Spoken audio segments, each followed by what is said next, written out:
begins with a boy telling that his dad was a bit of a deadbeat, an eccentric painter who never sold a thing. Then one day, when the boy was in grade school, his dad just up and vanished. 3 days later, they found his mummified corpse. To mummify a body, one needs the right conditions, dry air, good ventilation, barely any bacteria, and a lot of time. So, the face that his dad was mummified in just 3 days didn't make any sense. The circumstances behind his dad's death remained a mystery. Now, the boy is in the first year of high school. He was riding his bicycle to school while thinking that he doesn't want to go to school. Right then, he spotted a girl named Yuki who was also going to school on a bicycle. He thought that he never talked to her, but it seems like they take the same route to school. Everyone's blabbing about how cute she is ever since the school year began. But he doesn't have anything to do with her. Suddenly, he heard Yuki, who was riding her bicycle just in front of her, singing. When he heard the lyrics, he realized that that's the theme of his favorite anime. He can't believe that Yuki watches anime. He points out that she also knows the instrumental, and as he was thinking that he can't wait for the second verse, he heard honk. The boy was so concentrated on her singing that he didn't even notice he's in the middle of the road. The truck was so close to him that he thought that he's going to die just like this. Right then, the truck suddenly stopped. Yuki ran toward Hiroki, asking him if he's fine. Hiroki answered that he's fine and suddenly showed a really shocked reaction, asking her what was going on. She mentions that he gave a really delayed reaction and suggests that they should first get out of the road. While they were walking freely, everything around them was just still. After crossing the road, she showed Hiroki a watch and told him that she found it yesterday. Hiroki looked at the watch and called it weird. Then, Yuki reveals that there was a note inside of it. The note said that this watch belongs to the god of time. Wind it up, and you can stop time for up to 20 minutes, 3 times a day. Hiroki couldn't believe what she's saying. So, Yuki told him that she also felt the same at first, but she couldn't stop thinking about it, so she ended up taking it home. Last night, she gave the knob a tiny twist, and time for like 10 seconds. It freaked her out, so she didn't touch it again after that, but just now, when Hiroki was about to get hit, she used the watch without thinking. While everyone was frozen, Yuki and Hiroki were slowly walking toward the school. Then, Hiroki asked her if the stop was stopped, why he's the only one moving. Yuki answered that she doesn't have any idea. She guessed that he might be some kind of weird mutation, that's why he's able to move. After reaching the school, when Yuki and Hiroki were about to part ways, Hiroki said thanks to her. He still doesn't know what's really going on, but if she hadn't stopped time back then, he'd probably be dead right now. Hearing the thanks, she said you're welcome with a big smile on her face and was about to leave. Hiroki blushed seeing how cute Yuki was and stopped her again. He suggests that Yuki shouldn't use that watch anymore. He believes that stopping time is just way too much power, and he feels something off about that watch. He got a bad feeling that if she used the watch too much, she might get in trouble. Yuki also agrees and decides to not use it again. The next morning, Hiroki received a message from Yuki that she's going to stop time again because she overslept and doesn't want to be late for school. She told him before stopping the time because if she suddenly stopped time, Hiroki might freak out. Immediately after he saw the message, students around him stopped moving. At the class, the teacher smashed the table and asked all the students to get ready for the pop quiz. He warns them that if anyone fails the quiz, he will stay behind for after school from Hell Special. Hiroki was looking at the teacher thinking that their homeroom teacher is way too intense. Right then, the teacher stopped moving. Hiroki immediately realized why this happened and looked toward Yuki.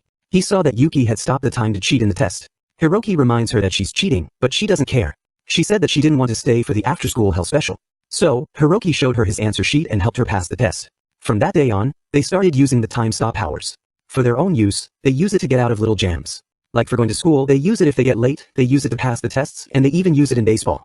To make the school a little more fun, to indulge in small desires, or when he suddenly found himself in trouble. It turns out that Hiroki gets bullied by these 3 boys most of the time. The front boy's name is Ryoto. He has stolen Hiroki's shoe and is refusing to give him back. Suddenly, they stopped moving because Yuki had stopped time to help Hiroki. During break time, Yuki reminds Hiroki that tomorrow's the field trip. Yuki said that they should do something different on this field trip. So, Hiroki suggests that they should visit an art museum. He said that there's an art museum near where they're going. One of his dad's paintings is on display there. Yuki was really amazed after learning that Hiroki's dad is an artist. Hiroki asked her to not get so amazed because his dad never sold anything. That museum's the only place in Japan that ever showed his work. Even though Hiroki wanted to see his dad's painting, because he thought that Yuki might not want to visit a museum, he said that they can do something else if she wants. But Yuki got near Hiroki and said that if he's finally getting a chance to see his dad's painting, it'd be a waste to not go there. Her belief is that when you feel like it, just do it. And so, they stopped time in the middle of the field trip and headed to the museum where his dad's painting was on display. Inside the museum, Yuki and Hiroki were walking while taking a look at different paintings. Yuki felt that there's something special about a museum when time is frozen. Hiroki also feels the same. Then, Yuki asked him what kind of paintings his dad made. Hiroki answered that he only said it once, and it was when he was really little, so he doesn't remember it well. After a while, they reached Hiroki's dad's painting. Its name is Frozen Streets. When they looked at the painting they were really shocked. Hiroki asked Yuki if this painting reminds her of a world where time's been stopped. She answered with yes. The next moment, they both were sitting on a bench inside the museum. Suddenly Yuki asked him about his dad. Hiroki answered that his dad died when he was still in grade school, so he doesn't remember him all that well. Hiroki told her that his dad didn't talk much. He left everything to his mom, like raising him and all that. All he ever did was paint. Even now, when Hiroki's mom talks about his dad, it's just complaints. He thinks that most people would have called him a failure. But Hiroki, when he thought about his dad sitting there painting, his back turned to the world, he always looked strangely cool to Hiroki. Suddenly, Hiroki fell down feeling embarrassed for talking like this. They were sitting in front of Hiroki's dad's painting all this time. Yuki said that she really likes his dad's painting. At that moment, they heard a voice and noticed that the time had started moving again. They felt panic immediately because they ran out of time while they were talking. Hiroki asked her what they should do. He said that if they run, they can make it to the other students in 10 minutes. But Yuki suggests a different idea. She said that they're already here, so they should just keep sightseeing. After spending some time together, they went back and met with other students. They took the roadway that afternoon and rode it all the way to the top of the mountain. While Yuki was enjoying the sight, Hiroki was just standing without saying a single word. Right then, a boy came to Hiroki and told him that Ryoto is calling him. Hiroki didn't say anything to Yuki and went with the boy to see Ryoto, but Yuki noticed him. As Hiroki followed the route, he went beyond the allowed area. Even after seeing the warning sign, he didn't stop and went to meet Ryoto and his gang. This is the end of the mountain. With just a little accident, anyone can fall down and die. At this place, Ryoto started bullying Hiroki. He pushed Hiroki near the fence, which made him really scared. Ryoto asked him to cool down because there's a fence in front of him. They were pushing around Hiroki so much that his legs started shaking. Right then, Yuki arrived there and asked them to stop bullying Hiroki. Ryoto saw her and asked her why she's here. Suddenly, he remembers that Yuki is hanging out with Hiroki a lot these days, so he asked her if she's into him. At that moment, Yuki stopped the time saying that they're not going to talk about that right now. She angrily went toward Hiroki and said that she can't stand Ryoto anymore. She decided to give Ryoto a good scare. One he'll never forget. She asked Hiroki to pick up Ryoto and place him near the fence. Their plan is to place Ryoto near the fence and unfreeze the time. When Ryoto will see that he stands so close to the edge of the mountain, he'll freak out. Seeing that Hiroki is looking worried, she reminds him that they're not going to hurt Ryoto, they'll just scare him a bit and call it a day. She asked him if he wanted to continue getting bullied by Ryoto until the end of high school. Hearing that, Hiroki agrees with her and decides to scare Ryoto a little. But then, something unexpected happened. Yuki just touched Ryoto a little as he started falling toward the fence. After his body fell on the fence, it broke and Ryoto floated away from the mountain. Yuki and Hiroki got really scared, realizing that if the time started moving now, Ryoto would surely die. They try to reach Ryoto, but he's far from their reach. Hiroki realizes that they will never reach him, so they need something like a stick or rope to grab him. Immediately, they started finding the stick as they still have 3 minutes before the time starts moving again. Yuki got the stick and tried to push Ryoto toward them. But accidentally, she pushed him even further by hitting him with the stick. Now, they can't even reach him with a stick. At that moment, they realize that they can't do anything now because only 10 seconds left before the time continues.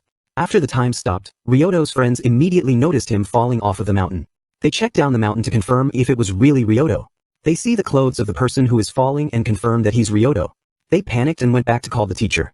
Now, only Yuki and Hiroki are standing at the scene.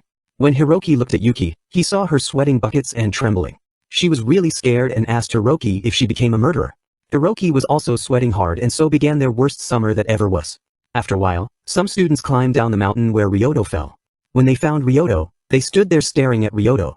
In those moments, none of them said so much as a single word until eventually, the rescue team came, and Ryoto was airlifted to an emergency hospital. After that, the trip was cancelled. And as for Hiroki and Yuki, the police want to speak with them. While they were going back riding the cable car, Hiroki remembered the scene when Ryoto fell down and Yuki asked him if she became a murderer. Hiroki could only answer that he didn't want that to happen. Yuki said that she shouldn't be called a murderer because it was just an accident. She just meant to lean him against the railing. She said that it's not her fault that the railing rotted. According to her, the admins should be the one taking the blame, not her. She said that they're totally innocent and asked Hiroki that when they're asked about the incident, they should just say that they didn't see anything. In the present, Hiroki and Yuki were sitting inside a police car. While they were going toward the police station, Hiroki wondered if they'd find out what Yuki did. Considering everything happened while time was stopped, no one should have seen it, but the real problem isn't whether they get caught but that they killed someone. At the police station, some police officers took all of their belongings and then they were present in front of a supervising officer named Kuroda. Not only are Yuki and Hiroki getting interrogated, but also the other 2 boys are here. He reminds them that they are those who were present at the cliff when Ryoto fell. He asked them to not be nervous. He told them that this isn't going to be like some kind of crime drama where he goes. Saying that, he smashed the table and said that they did it. Kuroda said that he's not going to grill them. He also told them that they have the right to remain silent. Then, he said that if someone clams up without proper causation, that does make them look suspicious. Hearing that, the 2 friends of Ryoto talked. The blonde hair guy said that they're not hiding anything. Black hair guy said that Ryoto fell while they weren't looking, so it could only have been an accident. At that moment, Kuroda reveals that he's sure that one of them pushed Ryoto off that cliff. He told them that a quick glance at the victim's photos makes it obvious that someone pushed him. He asked them to not underestimate what a cop can find. As he said that, Yuki and Hiroki felt really scared and worried. They can't believe that police already found this much in just 2 hours. Right then, the blonde-haired guy got up and asked Kuroda what proof they had to be so sure that someone pushed him. Kuroda answered, the injuries. He explains that the injuries a fall victim sustains depend on how they land. In suicide cases, they tend to fall feet first. But since the feet alone can't absorb the full impact, this often results in multiple characteristics fractures in the chest. Ryoto had neither wunder on feet nor fractures in his chest, and goes over head first. This results in a reversed posture, leading to concentrated trauma to the head and upper limbs. But Ryoto exhibited neither. And finally, in cases of homicide, the body usually falls sideways. High places are commonly bordered by railings or walls where the victim must be forced over laterally. Staged suicides and accidents really only hold in fiction. Kuroda said that in reality, they can figure out most of what happened by looking at the body. Ryoto showed severe damage to the lateral side of body consistent with a typical homicide. Most likely, someone tried forcing him over the dilapidated railing. When it accidentally gave away, Ryoto likely went over with the railing. Saying that, he called them killers and told them that if they're taking notes, this must be a lot to process for a group so young. Both Ryoto's friends continued saying that they didn't push him. Then, Kuroda said that from here on, he'll be questioning each of them one-on-one. He asked everyone to head to the next room except Hiroki. And just like that, Hiroki was being questioned by Kuroda. Kuroda's first question is what Hiroki was doing when the victim fell. He answered that he was talking to Yuki. He said that didn't realize Ryoto had fallen. Next, he asked him what they were talking about. Hiroki just said that he forgot due to the shock of the incident. In the end, Kuroda also had him explain where each of them were when Ryoto fell. It'd be bad if his testimony contradicted someone else's, so he can't lie, even if it makes him look worse.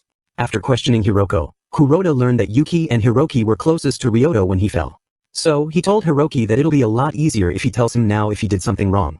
After everyone had been questioned, they were finally released from the station. Hiroki didn't admit anything for now. He rode home in the same car as Yuki, but neither of them said a word the whole ride. After a while, the car arrived in front of Yuki's home. She left the car after saying thanks. Right when Yuki left, Hiroki noticed that Yuki dropped something in the car, so he picked it up. Sometime later, they both met in a park. Hiroko wanted to talk about what happened, but he had no idea how to bring it up. While he was just thinking, Yuki said that she wanted to call him to her home and offered him some tea or something. Before she finished, Hiroki said that he's totally fine with just meeting in the park. Then, Yuki finished her sentence that she didn't invite him to her home because she didn't want him to meet her dad. Hiroki was really confused, wondering what she meant.